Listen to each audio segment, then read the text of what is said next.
All right, good evening, good evening. Ron G, aka your consult with the net worth personality of the month. I promised you guys this one would be a doozy. Long overdue, actually, this gentleman. I can honestly say I watched this young man grow up right before my eyes. Very impressive to have him on the show. I know that he has a lot of things going on, but I really believe that this show, this podcast, this interview will allow us into the world of what's going on behind the scenes with none other than Mr. Myles Thimbrel. Let's get Mr. Myles in here if we can, and let's give this gentleman a round of applause. Mr. Myles Thimbrel. How you doing? How you doing, Mr. Ron? Man, I am doing fantastic, my guy. I am so impressed with the fact that we finally have this time Yeah. to chop it up and mix it up, man. And I know you've been doing a lot lately, and I don't know if you noticed, but I'm gonna keep it 100, man. There's two people that really inspired me to do this and this channel thing. And believe it or not, the two people that I consider very close to me, one is my son, and the other is you, who I call Neff. I don't know if you remember a few years ago, you were doing something on the old Edgecombe. You remember? And you had us come up to Yes. your pad up in the Boogie Down Bronx, and we got together, and you did that interview, man. And I was so impressed with it. I was like, wow, this is a pretty cool thing to do. So I really actually had the desire after that to do something like that. And so here we are, what, 5, 6, 7 years later. Yeah, it's been a long time. Actually, to touch on that, I'm actually trying to get that back and running. The documentary of how the old Edgecombe was, and especially Siege 52. I believe that you guys were a part of history, especially collaborating with the Zulu Nation and things like that. The story has to be heard, and Yeah, from a young age, I always wanted to captivate that story and put it out into the world. And thank you again for taking the chance with me, as a young, I guess, filmographer back then, just yeah. doing it on an old camera. And I still have your interview, and hopefully we can do an upgraded video with better quality everything, so that'll come. 100%, man. And the thing about it is, you're so right. I look at a lot of stories now on YouTube, and you see all of these OGs out there trying to tell their stories, and we have a great story to tell. But you're right on the topic of what I want to talk about. So I'm glad you started there.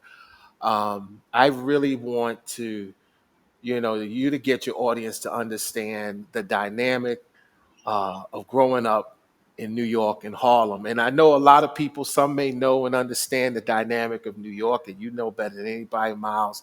It's a complicated situation, and you have your Harlem and your Bronx and all of these different things. So take me through your eyes of growing up in Harlem, and I know I would say third generation, right? Because your grandmother, and along with my mom, and then of course we came, to try to represent and hold that up, and then of course we turned it over to you. How was that through your childhood? How did you see, where you were? Did you recognize what was going on around you and where you were, and so to speak? Yeah. So, to people that aren't from New York, I just want to say that a lot of people, when they hear of New York, they just think of New York City, but specifically Times Square. And New York City alone, uh, population of 8 million people, almost 9 million now, there's just too many demographics going around, and especially with the five boroughs, every borough is its own city. Yeah. So, like you said, I can really only speak on Manhattan, really Harlem. Um, and growing up in Harlem, I really had to see both sides, right? I lived on the east side, but all of my family and you guys and everybody was on the west side of Harlem. So I got to see how the east side reacted to certain things and moved and dealt with situations. And then I had to see how the west side dealt with that. And, like you said, being third generation from Edgecombe Avenue, right now I'm trying to do a lot of better things for Edgecombe Avenue. So we'll talk about that a bit later. But Sure. growing up, you do see the different dynamics. You see how people's mindset changes, even amongst a set of blocks. Right, every 10 blocks, it's a different scenery. Right, you go from 1/10 to 100th. Even the buildings change, the architecture changes. But one thing that I do want to touch on is no matter where you go, if you're in Harlem, one thing remains: you're from Harlem, right? Yeah. So if I go to the Bronx, you will be picked on because you are from Harlem, right? So we all do stick together in that regard. So that's great. Um, I do want to touch on the dynamic between the older generations and younger generations, though. Like I mentioned before, hearing you guys aside, and when I say you guys to people that don't know, I mean really the people of Siege 52, right? Hearing how you guys were organized and structured, it's very different than the modern, sad to say it like this, but the modern gang activity, Mm. right? Nowadays, it's all about numbers. It's how Wow. can we group up in numbers, do the most crime. There's really no money in it. I mean, think about it. These young boys are standing on the block. They're selling, let's say, eighths of weed, but they're getting taken over by now the legal dispensaries. Right. So there's really no money in it. It's right now. It's all just a popularity contest and a numbers game. When, for example, when from what I interpret from Siege 52, it was more so uh, building of strength, of knowledge. It was if you couldn't bench a certain weight, you can't join. If you couldn't read a certain amount of books, you can't join. Education was very, very prevalent, right? And it was Yes. necessary in order to move amongst each other. Yeah. Another thing is the close relationship amongst each other. It was almost as if it was a family. Now, I Right. know the dynamic of gang culture, I mean, sad to say, but it is gang culture, is we're supposed to be a family. But now think of, just look at recent news, right? You have all of these gang indictments, and everybody is snitching on each other, right? Mm. I'm not saying that that's bad. I don't like crime. I try to deter kids from crime, Mhm. but it was a if we did this together, we all go down together. Now it's we all did this together, but no, Jimmy did it and John did it. So it definitely is different. And growing up in the middle of the two, I got to see uh, what really what Mm. path did I want to take? And ultimately, it was not to take any of those paths, right? It was not to join any group. I wasn't pressured to join any group. I didn't join any group. And it was just a reflection of how I grew up and the people that I was around. I learned from you guys' mistakes, you know. That's a powerful point you just made, Miles, because that was the next thing I was going to ask you. The pressure, and obviously you turned out successful and take people's through that. How challenging is it, right? Because from your father and I, it was very challenging for us not to get involved because of the fact that, like you said, um, in that generation, the late 70s and the 80s, it was, the stories. It was really difficult growing up, especially in Harlem. It was so much neglect on the young people. And so we had to do what we had to do to protect ourselves. You had a lot of rivals just coming through for no reason, messing with the girls and doing different stuff, pushing grandmothers down and snatching purses and things like that. So when we formed that alliance, as we say, it was what you said. It was a family, it was a brotherhood. Everybody knew everybody's mom and dad. So it was a little bit different than the culture, which you just said. But how difficult was it for you to stay on that straight path? Because I know the peer pressure, especially in a place like Harlem, because everything is on top of us there. People don't understand how Mhm. condensed it is, like you said, in a 1 to 2 block radius. What were some of the key things that were able to keep you focused and on your right path? So a big thing again is seeing what it did to my family. Right, my Mm. family are for the most part are first generation immigrants coming to Yes. America fresh off the boat. never really had an opportunity and had to literally create one. And ultimately, due to gang affiliation, if they didn't even do a crime, just being affiliated, because majority of it was family, um, the indictments really set us back generations, right? And seeing what it did to my aunts, my uncles, my grandmothers, right? The turmoil that it had on my family, that's ultimately why I didn't join any of that. Now, like you said, there was pressure, right? So, for example, uh, for my younger years of my life, I actually was fortunate enough to go to Catholic school. My parents put me through Catholic school. But in middle school, which is probably the worst time to change schools, or come out of Catholic school, I was put in Facts. charter school. And in that Facts. charter school, yes, it's not a public school, but it does operate about the same. And I was exposed to that gang life, right? I was exposed to classmates that were in a gang. Keep in mind, we're 11, 12, and it was there. The pressure was there. I've seen firearms brought into school at a young age, knives brought into school at a young age. These things are there. I was a part of a group. I was not a part of a gang, but I nipped that in the bud pretty quick. I understood. I don't think this is for me, mainly because I, at a young age, understood the streets are a myth. Right? I grew up hearing these stories. None of the family snitched, but the people that weren't family that were in the group told, right? Mm, So resonated with me like that, like, hold on. If I'm to do this crime or, hang out with these people, even my mother at a young age told me, she says, Miles, when you walking home and you with your boys, that's fine. But if you about to cross the street, y'all all don't hang out on the corner. that's right. I never understood it. Why? We're about to cross the street.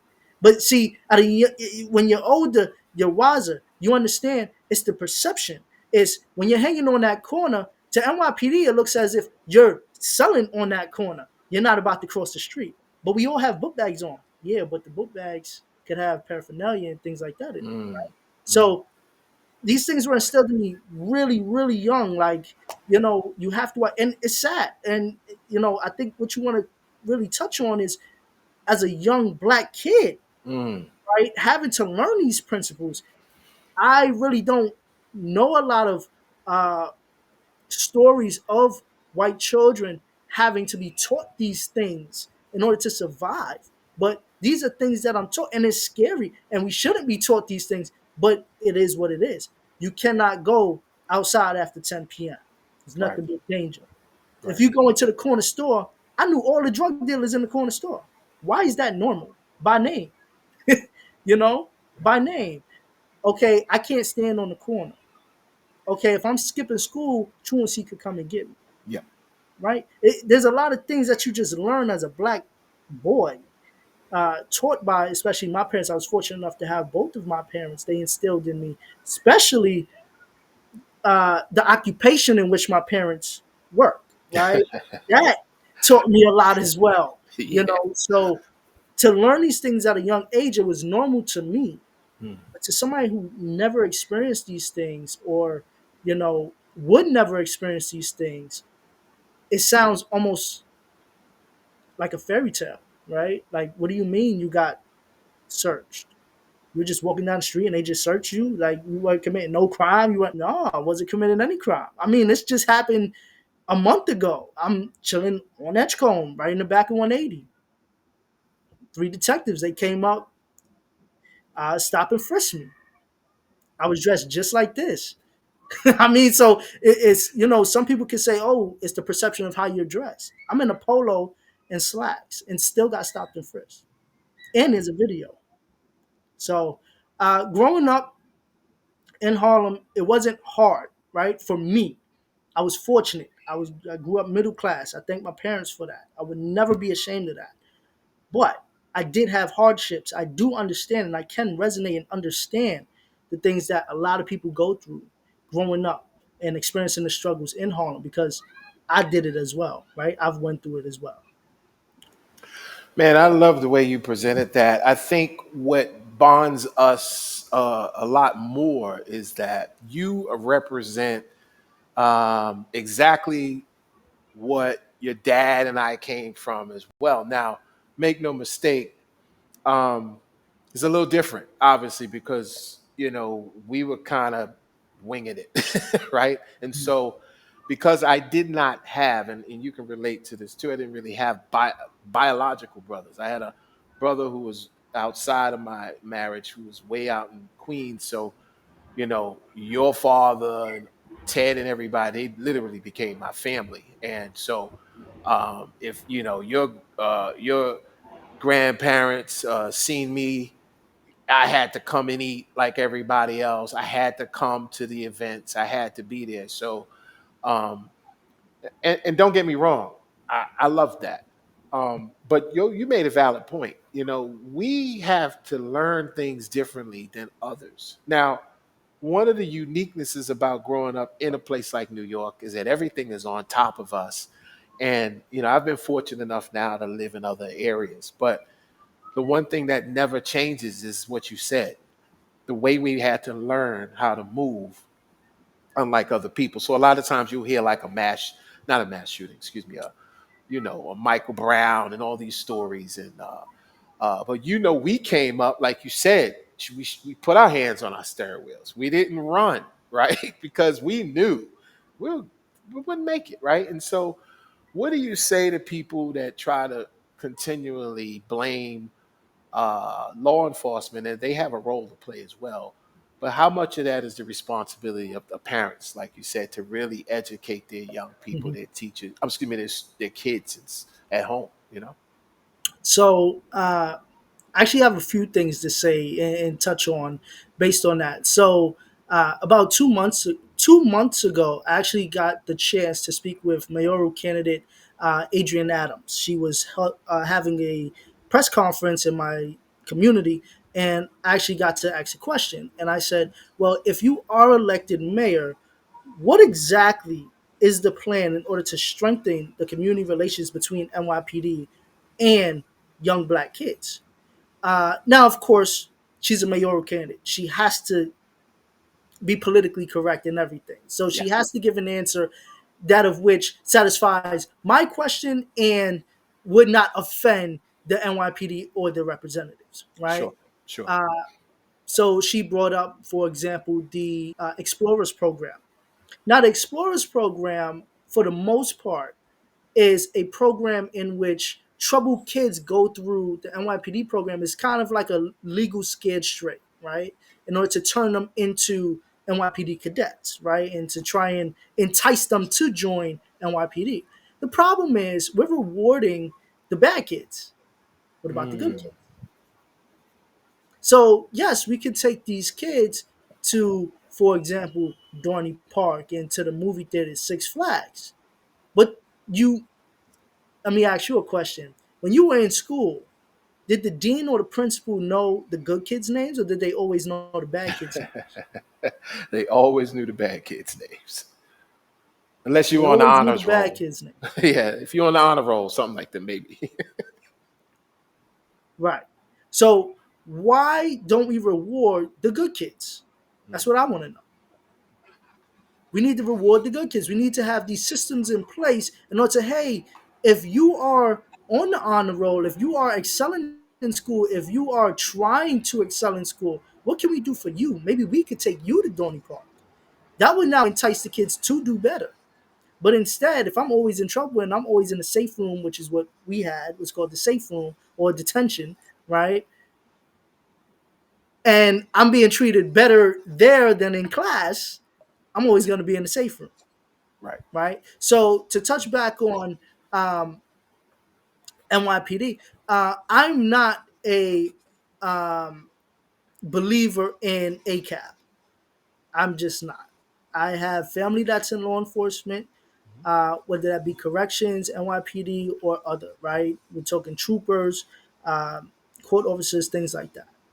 ACAB, all cops are bad, for those who don't know, insinuates that literally all cops are bad. I do not believe that. But yes, can one bad apple spoil the bunch? Yes, Mhm. right? But the difference between Black Lives Matter and Blue Lives Matter is that I didn't choose to be black. You chose to be a cop. So where the community relations are bad, we have to fix that.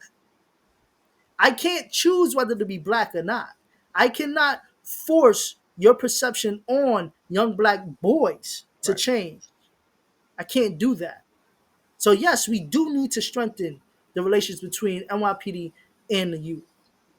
We do.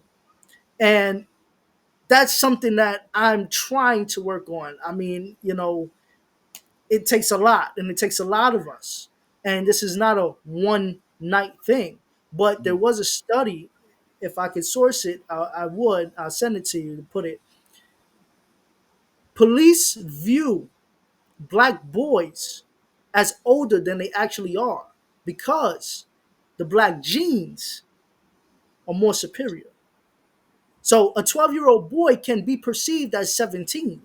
This is why we have the cases of police officers being more physical with black boys because they are taller at younger ages. They are more muscular and athletic at younger ages. They can be perceived as older than they actually are. And it's the problem. You know, Rice, for example, right? We have Tamir Rice, right?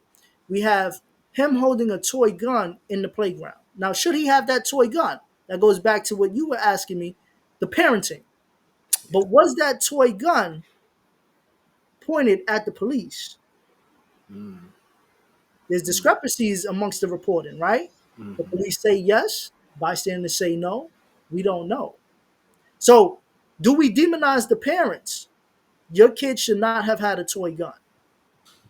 Or do we demonize law enforcement? Did this kid shoot at you before you shot at him? That's what we have to start asking ourselves. And I get it. I really do. Law enforcement has a very, very hard job. I would never take that away from them. But I do believe that we should have more training. I mean, I saw an article today, that majority of the NYPD recruits lied about criminal history on their application, and they still became law enforcement. Yeah. Come on. There's holes in every system. There's holes in We every system. We And can't. on, I just don't believe in blaming the parents. That's all. I just don't believe in blaming the parents for the most part. yeah, and I get it in that sense, and it's almost like it's unfair that we have all these hoops that we have to jump through, just like you said, just to kids to go to the park, to go out. I shared this story with a friend of mine. He laughed. I said, growing up in Harlem was like, I don't know if you ever saw The Lion King, which of course you did. I said, it's like, you go to the water hole, you don't know if the lion's going to get you, the jaguar's going to get you, is either you were going to get jacked by somebody, sorry, 40th Street, and 40th Street, or somebody was going to come over from uptown and get you, or a cop would get you, or and it was always our heads had to be on a swivel. Now here you are, and you obviously represent the Gen Z brand. Is that right? I think so. Yeah, yeah, I yeah. mean, Right. So I that's believe that's so. the thing now, right? So Right. when we think about that, and we try to understand this big disconnect, let's face it, it's a tremendous disconnect. Unfortunately, they don't make them quite like you, as many as like you they are. There are a lot of you guys out there. When I say you, I'm talking about uh, young people that are beyond their years because of their upbringing and how they recognize it. What's going on around them? They're not just sitting in the room, just video spazzing out or whatever.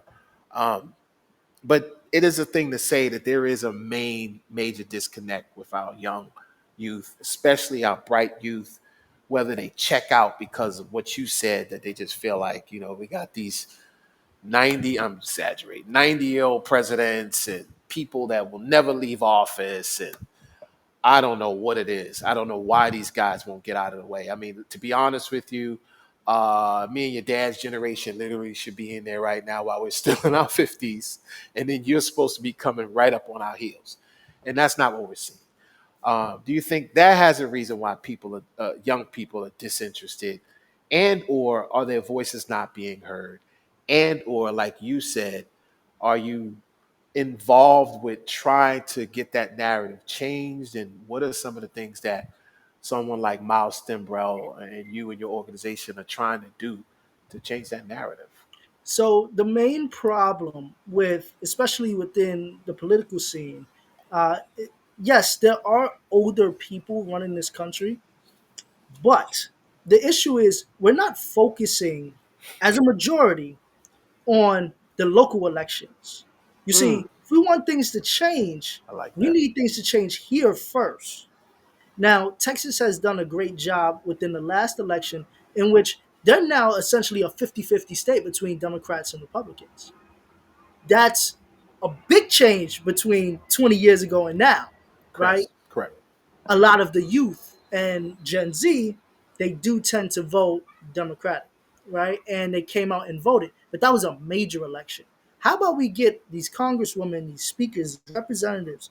How about we get them out? Now, I am not too big of a fan on AOC, Alexandria Ocasio Cortez. Some of her policy I do not resonate with. But one thing that I will agree with is the Bronx borough put her in and is keeping her in because the youth is voting her back in. Hmm. So we need to focus on these local elections first. Once we work on these local elections and I like change that dynamic, then we can focus on who's the president. Forget about who's the president. We need Congress to change. That's local elections. We also need term limits, I believe, because Nancy Pelosi has been in before I was born and was in after I was born, until I'm an adult, right? So we need to change that as well. So we do need congressional term limits, I believe, because that would change the dynamic between a lot of incumbents, how they think, and it would really make states dynamic. I mean, like we're talking every 2 years that. Hmm. the Yeah. political realm would switch, right? It would switch. That's amazing. That would be amazing to me. I would love to see that in my lifetime. Yeah. Will we ever see it? Probably not. You know why? Because the people that are in there are the people that make the laws. Well, Mm. draft the bills, right? So if the people that are in there draft the bills, why would they draft a bill that would hurt them directly? Doesn't make sense. We need to stop career politicians from existing. Hmm. It should not be a thing. Because when you are a career politician, that is all you know. And I don't care what nobody says. There's no reason why Nancy Pelosi is making 200,000 a year, but her net worth is 200 million. That's wrong. So Timber Worldwide is focused and was focused on last election of spreading the word of forget about the presidency. Yes, it matters, but forget about that. We got Eric Adams as a mayor, which when he was running, I told you guys, he's a cop. Don't do it. I was saying it. He's a cop. Don't do it. And everybody fell for the trap. And now look, he's in the nightclubs partying with Spanish grandmothers, right? Instead of being at that desk, he's making vlogs. No, we need you to make policy and Yeah. make it work for especially New Yorkers. So that's my message and something that I am pushing towards, especially the youth. We need to get out and vote in these local elections. We bypass these things and then we only go for the every 4 years. No, every 2 years you vote. We need to do No, that. I love it. I think you are on the right path. I've been talking to myself for the last 13 years about that as well. So I love the fact that we have an opportunity to get that message out. And I love the way, it's just not personal, guys, it's business. Now, you and I both know because we've been on both sides of the landscape, right? And so, if someone says, well, what is both sides? Well, I'm gonna always promote, and that's my next conversation, because we grew up in an environment where they told us go to school. And by the way, we are AKA Cardinal Hayes alumni. I was a Yes, Hayes sir. man as well. It pays. So we got who's our guy? Goodfellows came out of there. Jamal Mashburn, Willie Scorsese, Colon, Scorsese. Yeah, we got some people that came out of our uh, school. Regis Philbin. Yes, that's right.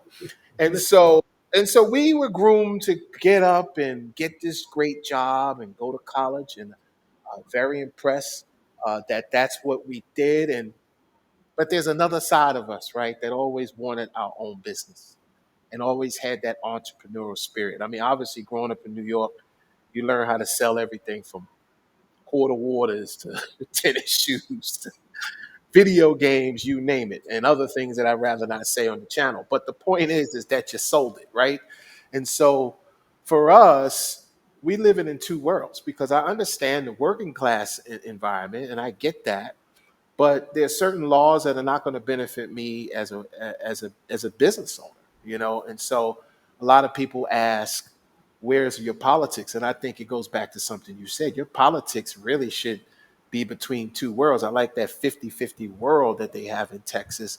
And so what do you think gets the New York narrative changing? It really resonates, I believe, in your generation. I'm not going to leave your generation alone because there are a lot of guys and women like myself that are looking for your generation and people that have your ideologies that we can kind of wrap onto and keep going because we know we only have a limited time. So what are some of the other things that you do when you want to support that entrepreneurial spirit? How do you, what is the platform to help people that want to get there? I know you got there.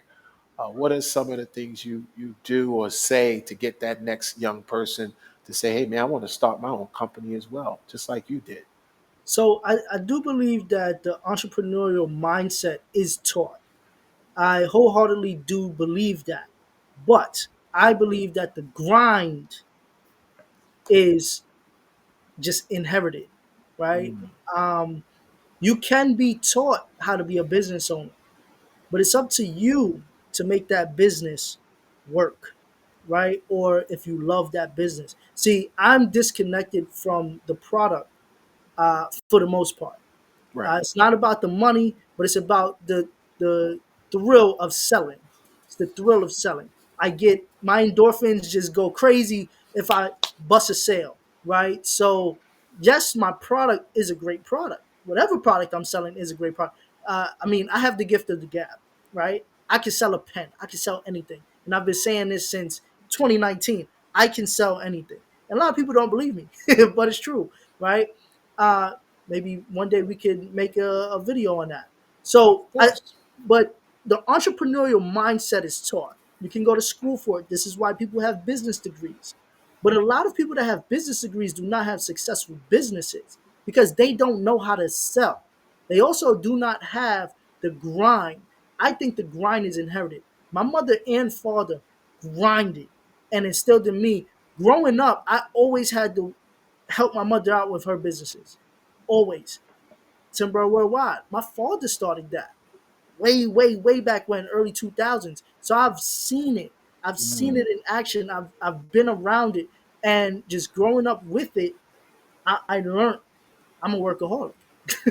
you know, one other thing that I want to say, because you said, yes, we're on both sides of the spectrum. See, how I view it is my day job fuels my passion.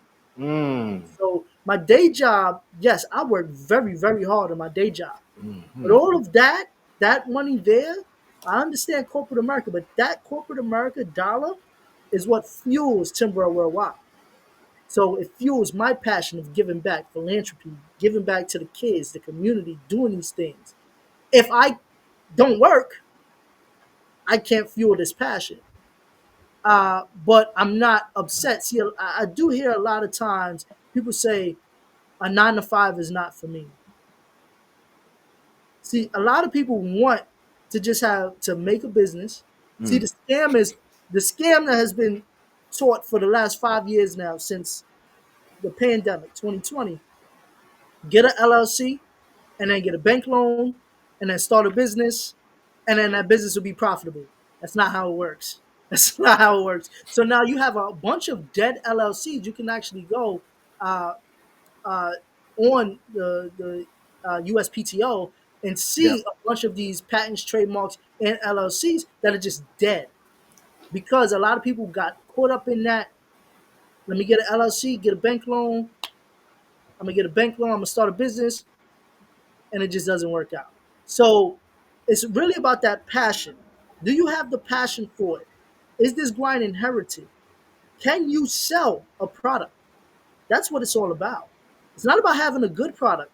Can that product sell? Think about all of the products that are great and the business ideas that have been great, but they've went either bankrupt or turned over or they just ultimately failed. It's all because they didn't sell. I can sell a bad product. I can sell a good product. It's about selling.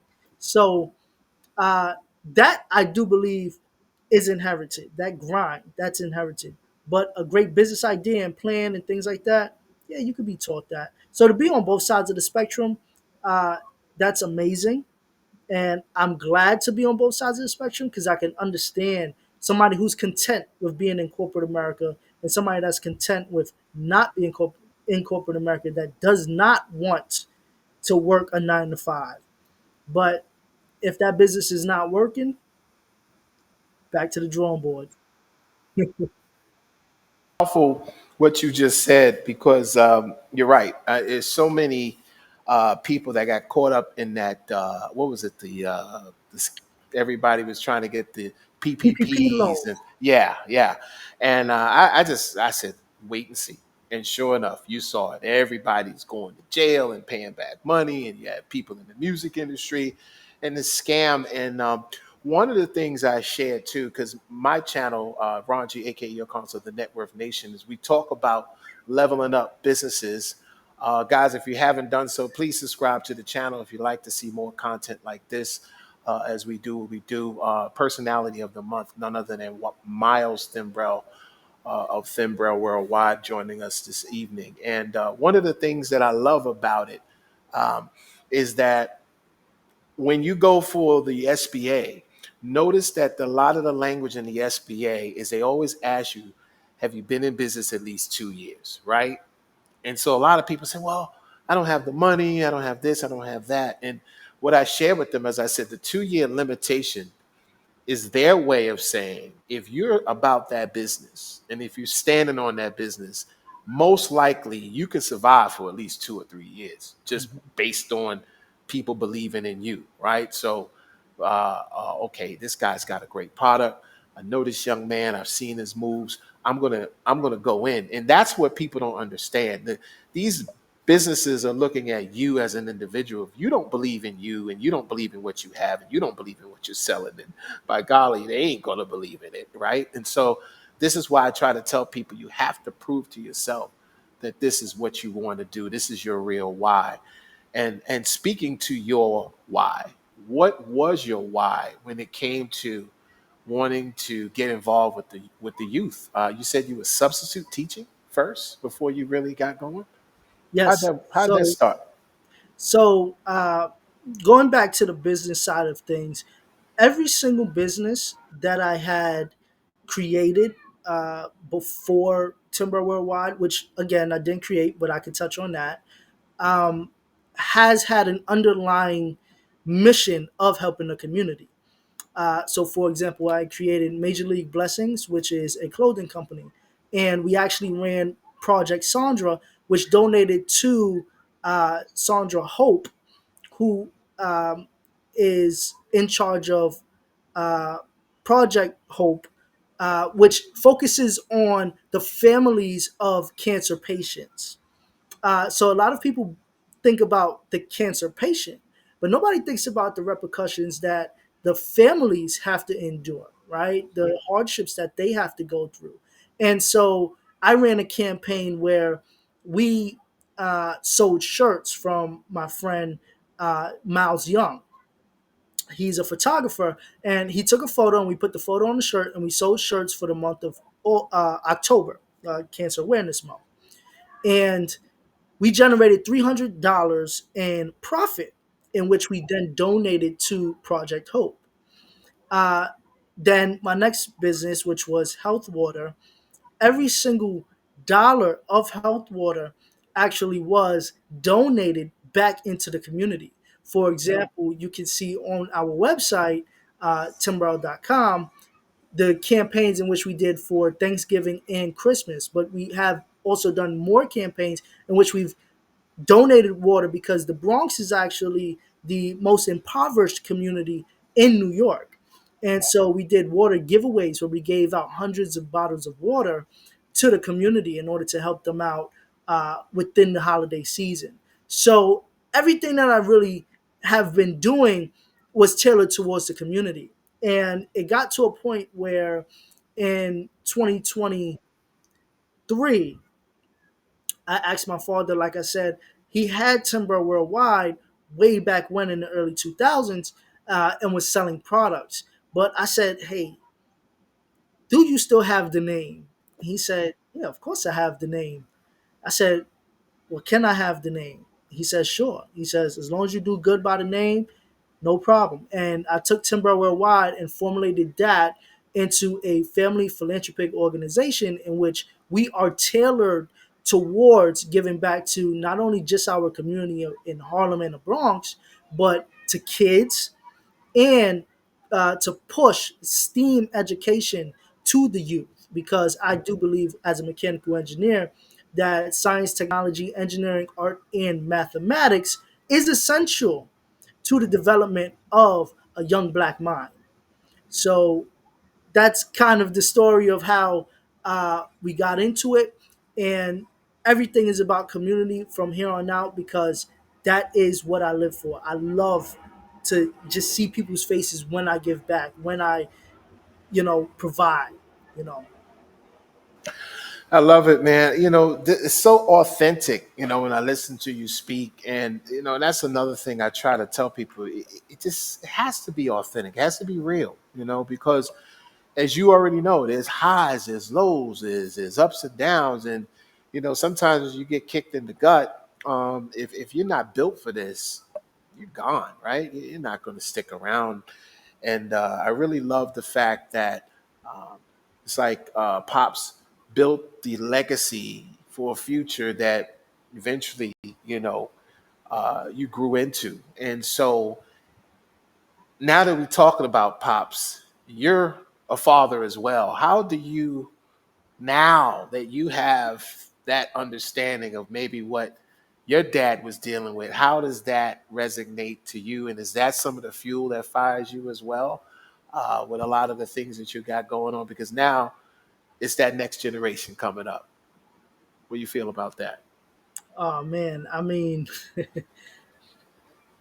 so I have a daughter, and anything she want, she can get it. Like anything she needs, she got it. Anything she wants, she can get it. I'm actually in the process of building a busy board, which is essentially just a board, and you have all of these different things that she could just touch and move, and like I said, as an engineer, I'm putting all of these different intricate parts to the board, but just to see her potentially play with that board and just to build something as a father and to just give it to your kin is there's nothing better that I can ask for. And just to do it, I mean, it puts a smile on my face. And this is, what I'm looking forward to. So I definitely can now resonate with, especially my father, to have a son and to just see your son do things. I mean, it wasn't too long ago where we actually just him and I were out to dinner and he just said, you know, I'm proud. Like I could call my son an engineer, and he just told me to Nice. keep pushing. And he says, well, before I pass, I just would love to see PE behind your name, professional engineer. So I'm actually trying to work towards my professional engineering license just, for him. So I definitely understand that joy and, just to see you, a little you um, in action and to be something, right? It's very heartwarming, and she's only 20 months right now, but I'm definitely gonna be there, especially education wise, Mm, and to make sure that maybe in the future she is a engineer, whatever she wants to be. But yeah, sure. I could resonate. Sure. This has just been a phenomenal interview. You'd never know where things can go, but just to look at things full circle. And I like something you said. Your family came in first generation, right off the boat.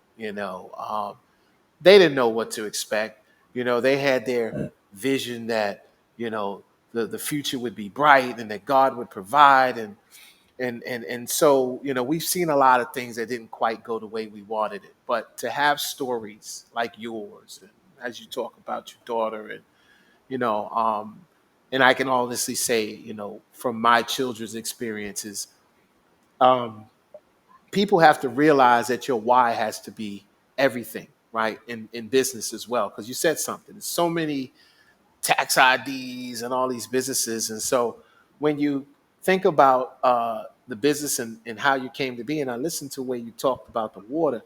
You didn't. That water was created with a purpose, wasn't it? The world, Thimber Worldwide, there were purposes behind those businesses, wasn't it? Yes. Health Water, I was actually sitting. I created that company in college. I was sitting in a library, and I thought to myself, I have to make something. Like I said, I was running Major League Blessings, which was a clothing company, and I was selling clothes. And I mean, when I say I was selling them, if they were shipped up to the school, they were out the next day. Like it was fast. But one thing that I thought about was I cannot now go into a professional setting and or mixer, for example. And if people ask me, well, what do you do? I just personally did not want to be the guy to say I'm running a clothing company, Mm. because how many clothing companies or EINs regarded to a clothing company are out there? I will be one in a billion. But if I can now enter that space and say I run a water supply company, that just resonates better in people's mind, and it intrigues people. Now, I could have did plastic bottles, right? They were cheaper and um, easily obtainable, and I could have bought an abundance and got them shipped out and stuff like that. But I needed a niche, and my niche was aluminum bottles, aluminum cans, because we had to help the environment as well. I had to have an underlying mission of helping the environment. So we actually used no mechanical energy in order to harvest the water. It straight went from a spring in Tiger, Georgia, into the pipe. We used UVC lamps in order to kill pathogens and bacteria. We then did not mess with the pH balance. So one thing that when I was going to these different stores, I would say I would give you $100 if you could find a source on an essential water bottle. The problem is you can't, because this is modified water. What they do is they take water from any source. They then run it through a process called reverse osmosis, which changes the properties back to just H2O. So no nutrients. Then they add nutrients and then boost the pH balance to a 9.5 using baking soda. My water didn't do that. It was natural spring water. And like I said, if it's my product, it's a good product. Everybody who had a sip of health water loved it. Wow. So my premise was also to help the environment. We were self-sustained. Uh, Aluminum is actually one of the only properties where 75% of it can be melted back into its original properties, right? So it's Mm. one of the only materials in the world that can do that. Plastic can, right? So yes, I needed a premise. I needed a mission. Timber Worldwide, like I explained, it was to help the community. But now I can do it with that as the core. That's awesome, guys. I hope you guys are listening at home and getting really getting the bars that Mr. Thimbrel is dropping tonight. If you haven't done so already, please get with him. Get on his website. Put some information in the link below. If you need him to come out to your community and give you a demonstration to show you what he's got going on, by all means, reach out to us here at the Network Nation. Before I let you go, Myles, tell everyone what's next for Myles Thimbrel. We got 2026 breathing down our necks. What do you see for the year ahead? So as of right now, for September, I am trying to do a Kids Excellence Awards in which I honor 20 kids for their academic, athletic, and community achievements. So will be a banquet event. As of right now, we're honoring Staten Island kids. So every year we want to do every borough. So for 2025, we're doing Staten Island. We are fully sponsored by the Jewish Community Center of Staten Island. And this will be held on September 26th between 7 and 9 p.m. So if you have any questions or would love to be a part of that, just please feel free to contact me at miles@timbrel.com or my Instagram, Myles Thimbrel. And what's on the pipe? I love what you're doing. What's on the pipeline for those people that may want to rally around and you made a very solid point about the political 2 year deal here. Are you looking at maybe getting out there and educating some of the people in the community about the power of those elections, or do you have anything that may be coming along the line of that as well? I know it's a lot for you to do. You got a lot on your plate, No, but for sure. So I actually do attend a lot of press releases as far as politicians go, HOA meetings, and community board meetings.